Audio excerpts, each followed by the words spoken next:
Good evening, rather. So we're going to unbox a Veriton M system unit. So this is we gonna do. So this is These are the specification of Veriton M, sponsored by Daryl Casado. So now you missed start unboxing. Okay. So, save lang na dali.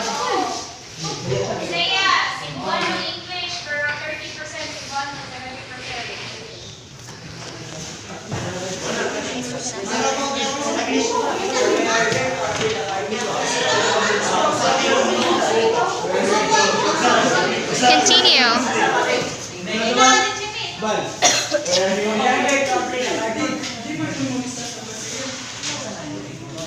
So, ang tawagan ni is styrofoam. So, styrofoam, butang na siya styrofoam so that it will protect our system unit in case matagas siya. So, there will be a protection. So, in the upper of the styrofoam, there have the mouse. Here is the mouse, and then the cord as well. And of course, the manual of its system unit or however we're going to use it. Now, let's move on to the next component. You can smile, Daryl, so that we have many viewers. So, my group mates, he is Daryl, Laika. So, you can see me because I'm speaking, okay? It's heavy, so what about we have to put it down so that just be careful, be careful. Be careful with my heart.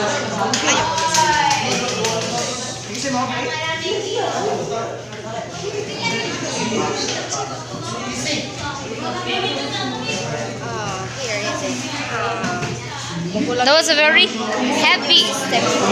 And as you can see, our system unit is very brand new and it's very, it's original, made by Veriton.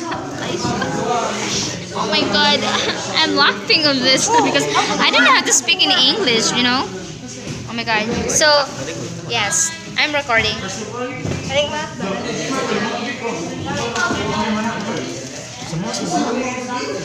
This is my group mates. Another one, we have a keyboard.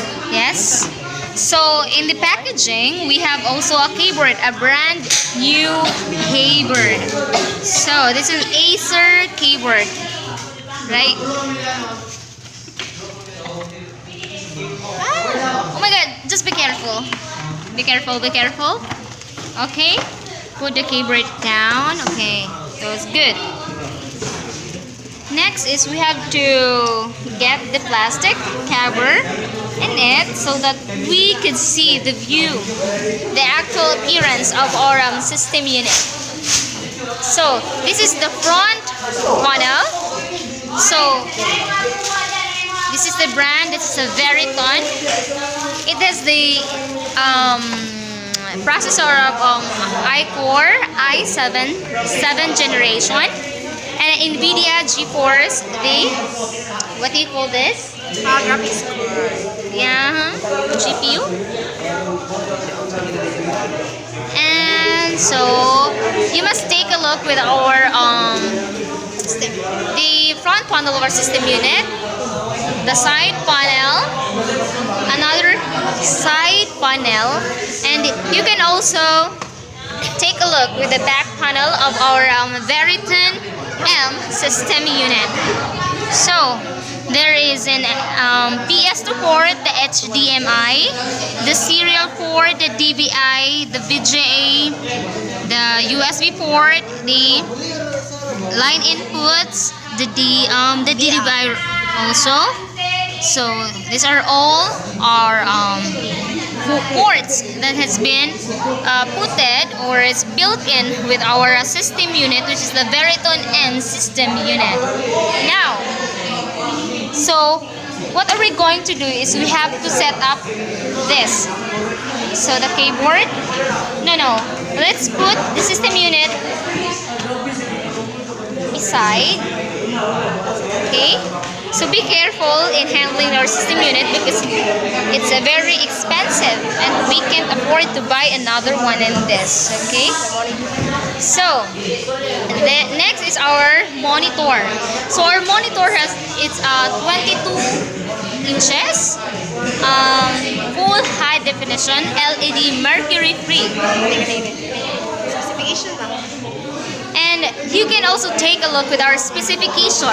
Acer model number V226HQL, and you can I can zoom in here so that you might take a look what was really in our specification of our monitor, so that if you're interested you can buy the LCD monitor Acer, which has a you can read the model number here.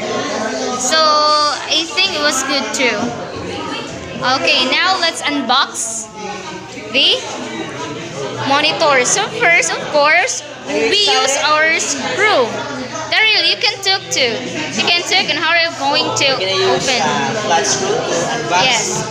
So you can see that one of my colleagues or one of my groupmates is using a flat screwdriver to open or to unbox the monitor inside the box. You know, I'm so okay because I'm using, you know.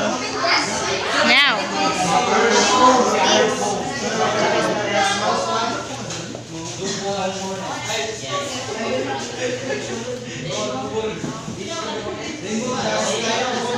kasi video. We have the stand of the monitor. Yes. So absolutely beautiful. It's nice because we have stand. It's very important. I don't know what is this one. These are the ports of our monitors. You can see it's really sealed, and no one used it already. So we guess we're the first person who used this documentations. This is the keyboard. So here are the connectors of the monitor. So connectors of the monitors as I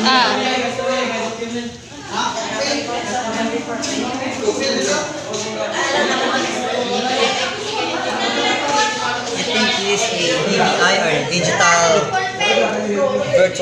visual interface, and then the VGA,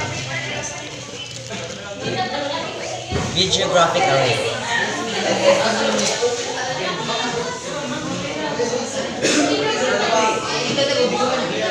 So next, the monitor. Excuse me, Laika, can you help me here? okay, let me help you. You can pull it. I'm going to hold the carton. So hard to get. You may now take down notes with the specifications. Okay.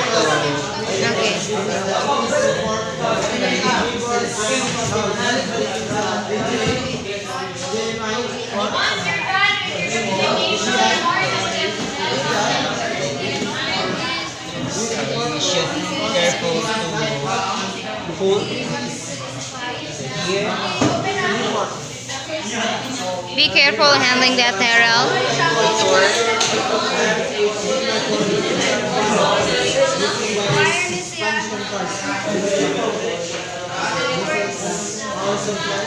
So we can attach the No. Stand. stand.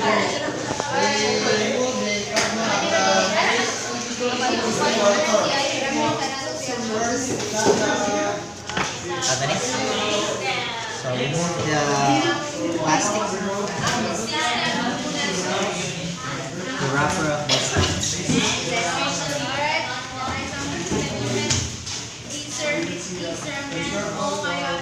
And use this. Maybe it's part of the stand.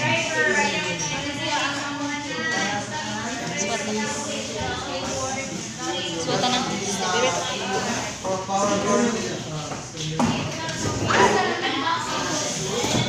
So this is a stand for the monitor. So I and Daryl are are going to set up with this. So we should discover how are we going to set up this.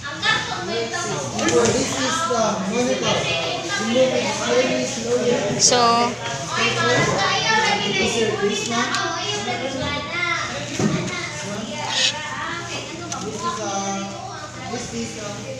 So try to put it, then that's it.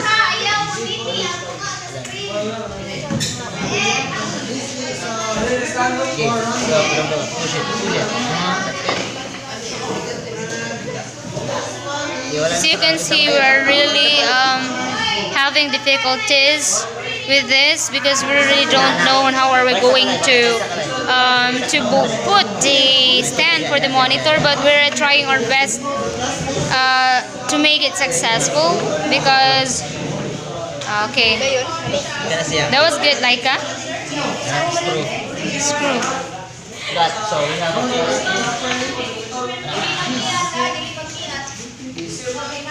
So you have to be careful, Laika. wala kasi wala wala siya lagi. So that was quite Ano?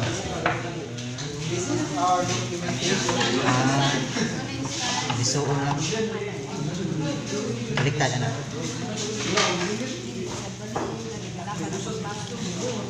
so Ma'am Lawas to the rescue.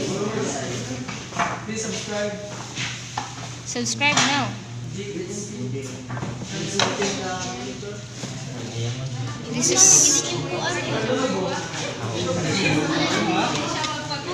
This is quite difficult, guys, so you should have a bit of patience.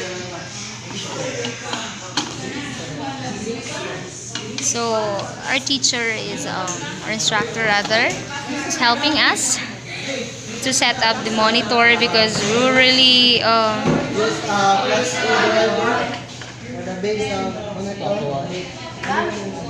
so it's our first time set up monitor having a stand because during our troubleshooting we used a monitor that had stand already, so we try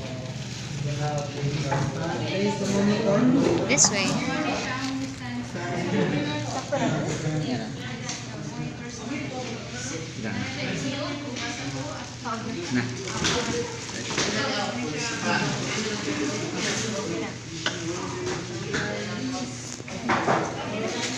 This is so amazing. What do you call this? Oh, the monitor is the bend, right? So Maybe.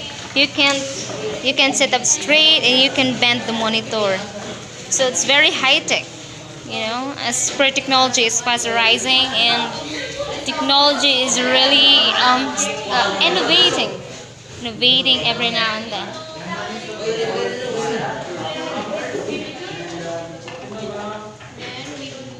So the next thing to do is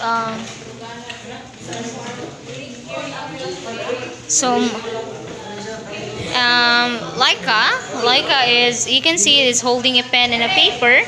She is writing the specification of the system unit or the component rather, so that we have a documentation afterwards. So Laika, it's your turn, so make the best. Okay? Give your smile to the Madlang people. Madlang people, say hi to Laika. Laika is a funny person. He's he's a jolly to be with. So I'm just kidding aside. Back to our main topic. Daryl, where are you? One of my friend is helping other.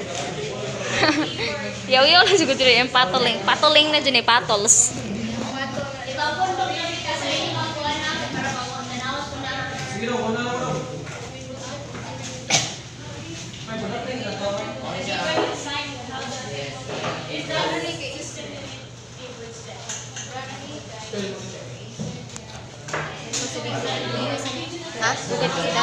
Hindi sa ako tiwas ano din kinabian ta. Stop din mo. Ay lang stop ko.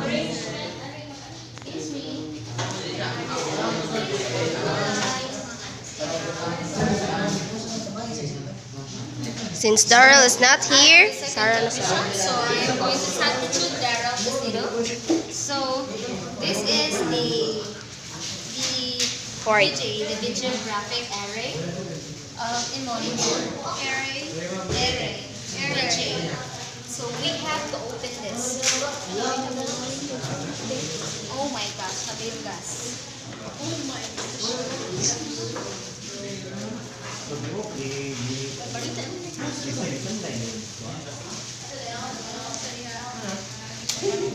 Oh my god. Going to be crazy. Why is it very difficult to open? I thought it was just easy.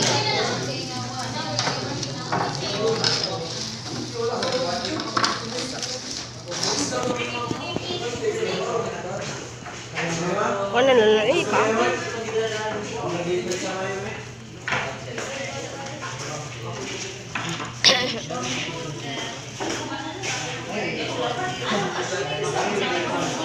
So, oh my gosh, very slow. So we have to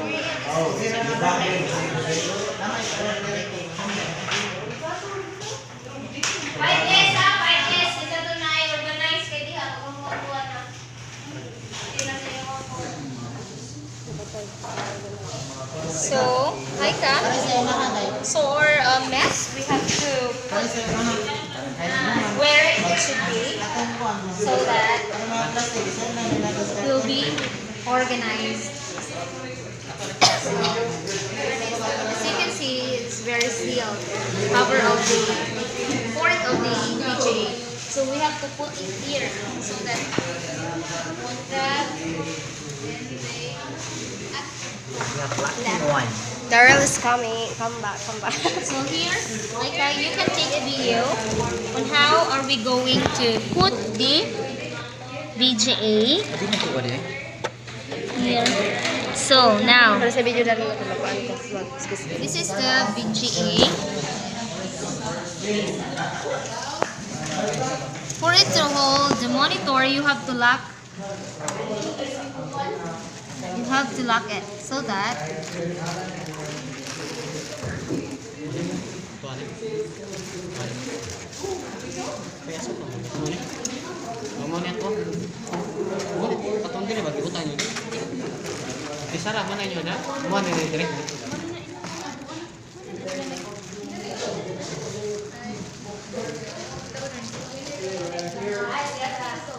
it is locked already. So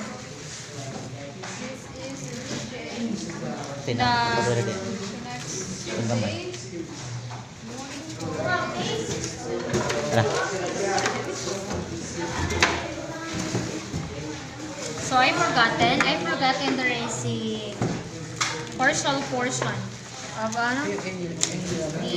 the stand that I have to put. So here's the plastic.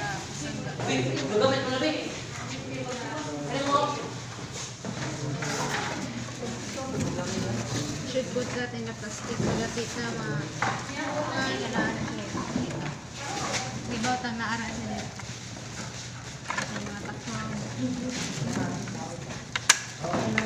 Okay, so I put it already. So let's continue our guidance with the VGA. So for the VGA, from monitor, so the monitor is to give here. It's the VGA here. Oh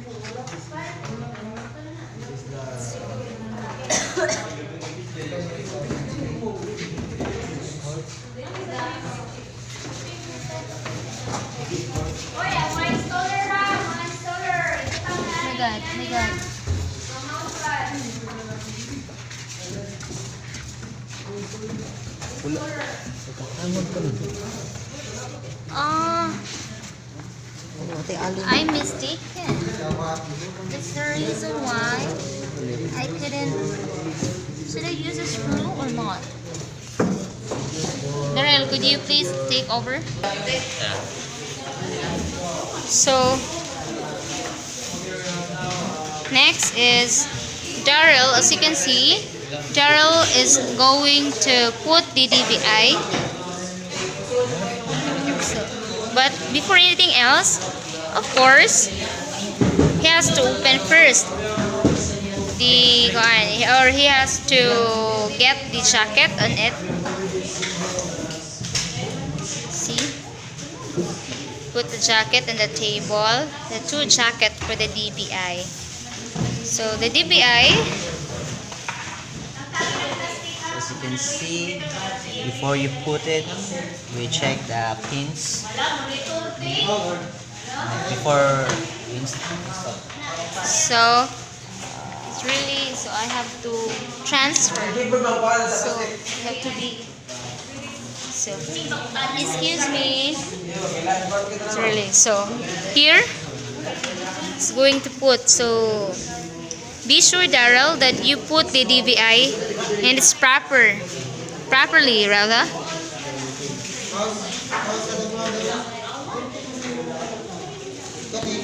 Okay, DVI. These are the ports below the monitor. So let me hold the monitor, Daryl, so that you can. So this is Is that okay?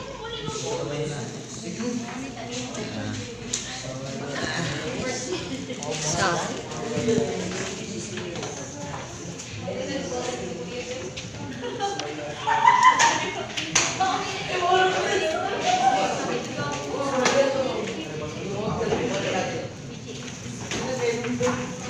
Okay.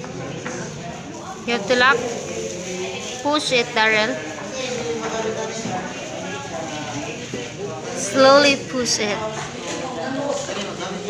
Slowly lock the screws tightly.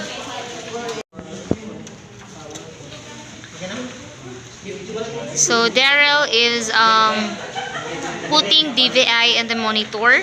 So I will let you see the inputs or the ports of the input. The J input, the DVI input, and the DM input below the monitor. So Daryl is locking up the screws for the DVI so that it can hold tightly to the monitor. And next is from the DVI, of course, we have to connect it to the system unit. Okay. I'm gonna find some.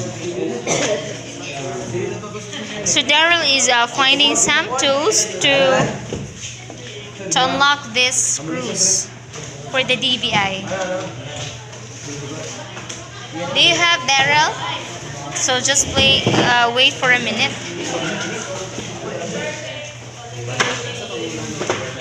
Continue on our video. I thought there's no more. So aside from having this built-in ports for the DVI, of course, we have the expansion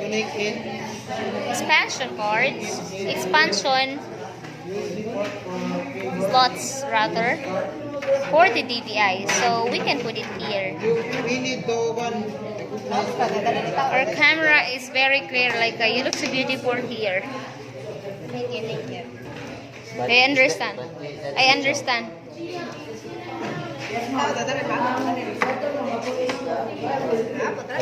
Like kanang ikuan po daw po lang ilista po lahi tanan ng components unsay naan like. So here we're gonna put the USB keyboard.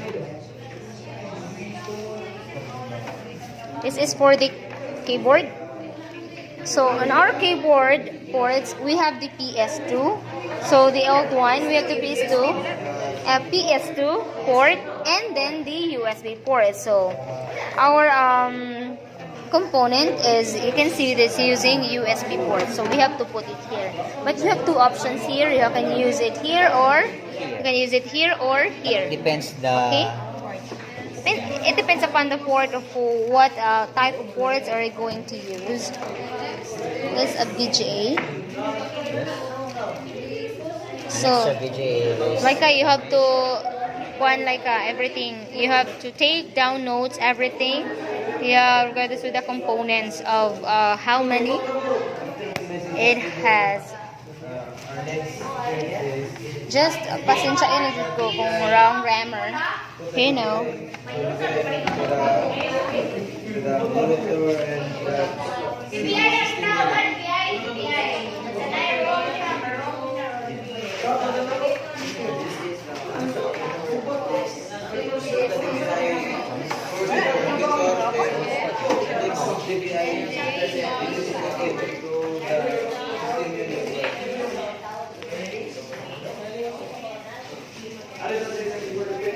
Alright, tayo dyan.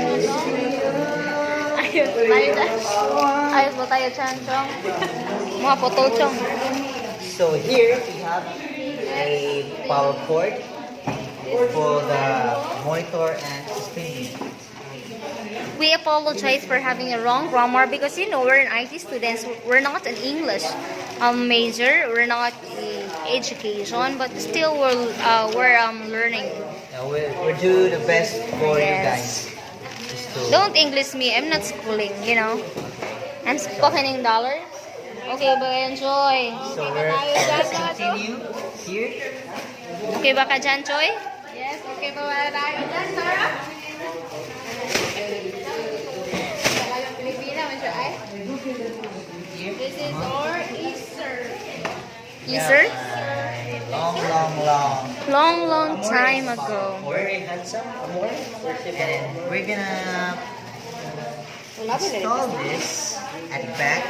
Hey Sarah, we're gonna put this at the back of system unit, So, and then you may take a look on how Daryl put the power cord in the system And then unit. this one So we're that gonna you put have the- any ideas if you have a system unit in your home or even at school or whatever, wherever you go, Yeah, right. you can apply or very basic on how to set up a system, a computer set rather. Okay? and then this one for the monitor. So another cord for the monitor. Monitor, yeah. Right. Then Here. Put here at the back of monitor. So just try to imagine it. We're having a very little space. Okay. Just clean it up here. Next, is that for the UPS? Yes. This two comfort. We're gonna put this in the UPS. What?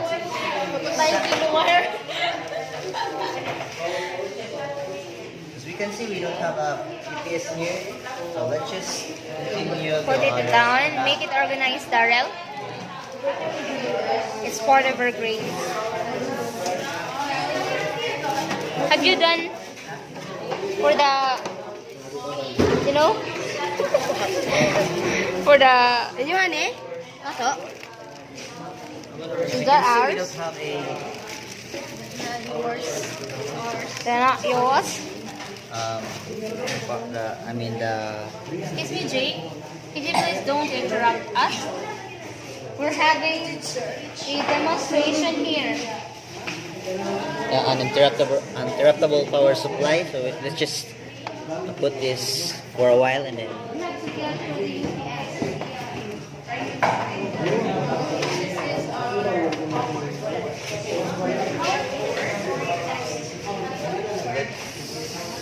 Put this in the proper way.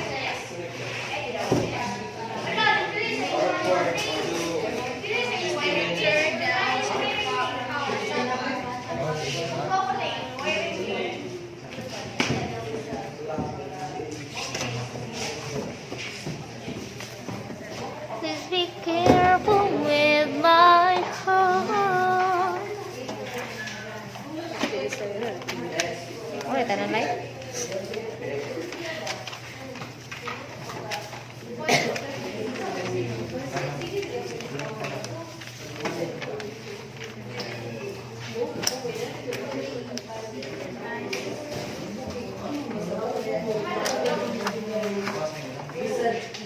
Lista mo pila ka cord?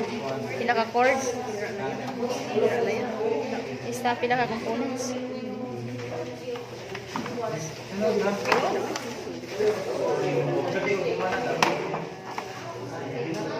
Nabi dahil din eh, magabukuan. Nabi dahil magabukuan. Kasi daw nang summit to sa EVGA. Feasible. So let's pick up the businesses, pick it up the businesses here.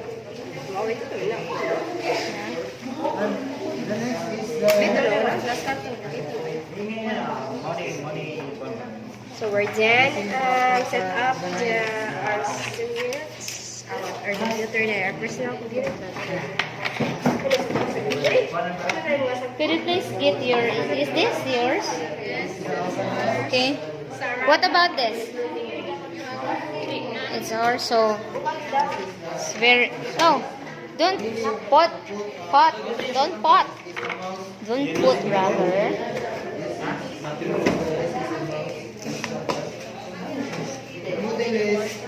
Hmm? Mana?